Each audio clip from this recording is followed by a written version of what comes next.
याद आया, आया काका गा गयंगा याद आया।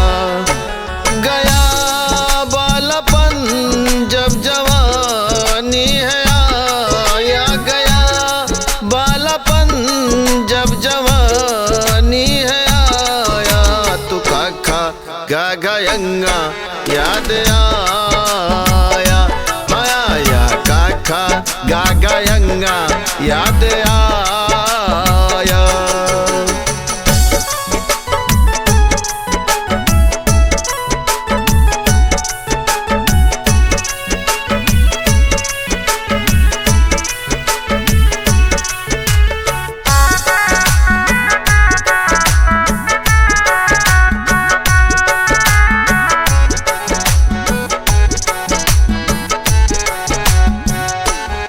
सोना चांदी भले ही हो घर में पड़ा, पर पड़ा जो नहीं उसका जीवन सड़ा। पर पड़ा जो नहीं उसका जीवन सड़ा। जब दफ्तरों में है अंगूठा लगाया, जब दफ्तरों में है अंगूठा लगाया। तो काका गा गयंगा याद आया, आया काका गा गयंगा याद आया।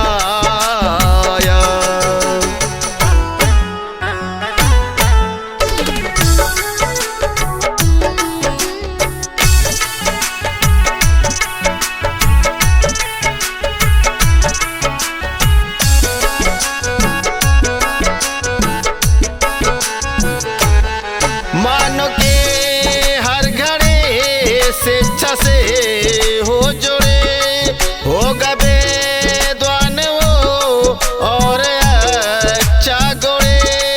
हो गए द्वान वो और अच्छा गुड़ी। जब हर कदम पे हठो कर्म खाया, जब हर कदम पे हठो कर्म खाया। तू काका गा गयंगा याद आया, आया काका गा गयंगा याद आया।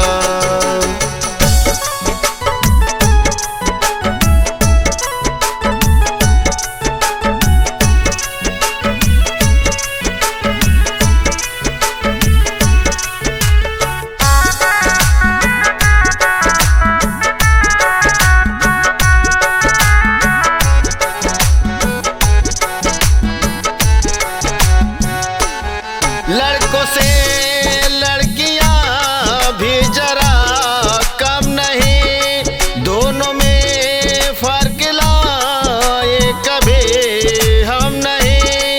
दोनों में फर्क लाए कभी हम नहीं। जब लड़कियों ने सुशासन चलाया, जब लड़कियों ने सुशासन चलाया।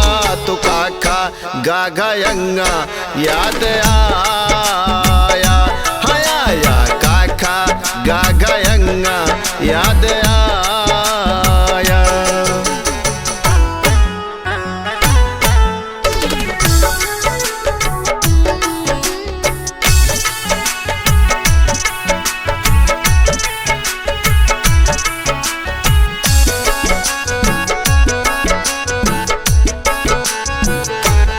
श्याम की चाहना बच्चों मन से पढ़ो, देश के लाडले सबसे आगे बढ़ो। देश के लाडले सबसे आगे बढ़ो। जब बीबी ने मुझको लो बनाया, जब बीबी ने मुझको लो बनाया। तो काका गा गयंगा याद